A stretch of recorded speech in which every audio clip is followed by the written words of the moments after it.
అండి ఇదండి ఈరోజు మా చెల్లెళ్ళ ఇంటికి పోయినాను. తెల్లారితే రమ్మనింది, చాలా రోజులు అయింది రాక అని.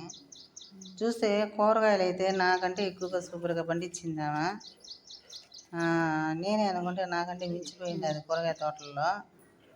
ఇదండి ఎన్ని చెట్లు నాటిందంటే నాకే ఆశ్చర్యం అనిపించింది. నేను పోయి ఈ మధ్యలో చాలా రోజులు అయింది వాళ్ళ ఇంటికి పోయి 2 నెలలు 3 నెలలు అవుతా ఉంది.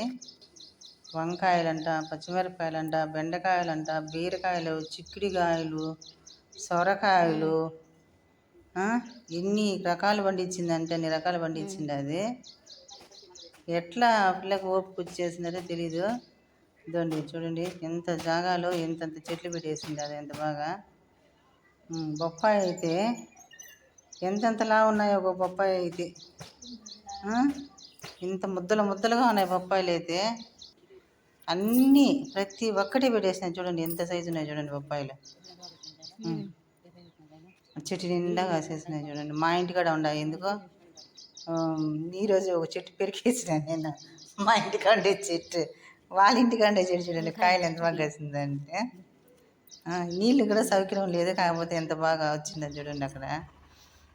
సొరకాయలు చాలా కాసినాయంట. ఇప్పుడు కోసుకోకపోక సొరకాయ అనింది. నేను ఒక సొరకాయ కోసుకున్నాను, ఇంకా సొరకాయలు అంతా పైన ఉన్నాయి, ఇంకా పిందులంతా ఉన్నాయి. మేముండేది ఇద్దరమే కదా అనేసి ఒక సొరకాయ కోసుకొచ్చినాను. అది చూడండి, ఇది సద్ద కంక, ఒక కర్రకి 10 పైన వచ్చినాయి కంకిలే, 10 కంకిలు పైన వచ్చినాయి. సూపర్గా పండించింది పంట. ఏమైనా వ్యవసాయానికి పెడితే మాత్రం వ్యవసాయం భలే చేస్తుంది. అటుకు మామిడి అక్కడ ఉంది, కోసుకోమనేది పప్పుకి. నేను కొంచెం టమాటాలు